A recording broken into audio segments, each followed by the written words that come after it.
maanta maalgashiga ay bixisay dawladdu airportka Hargeysa Berbera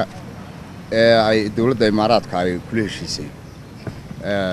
taageero buuxda ayaan taageersanahay sababaha aanu taageersanahay waxa weeye dalka dawlad baynu dooranay golayaal qaran baynu dhisan dawlad dhammaystiran baynu nahay sidaa awadeed waxaynu u dooranay waxa weeyaan in aynu cidda aynu dooranay ay arrimaha dawliga inoo maamulaan wixii khayr inoogu jiro maalgashiya na inaynu inagu taageernaaba wacan sidaa awadeed waxaanu si buura u taageersanahay oo aanu hiil iyo hooba la barbar taagnay dawladda go'aanka geesinimada leh ee uu qaatay madaxweynaha Jamhuuriyadda Soomaaliland ee ah inuu Imaaraadka carabta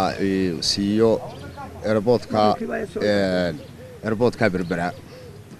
والسلام عليكم ورحمة الله وبركاته.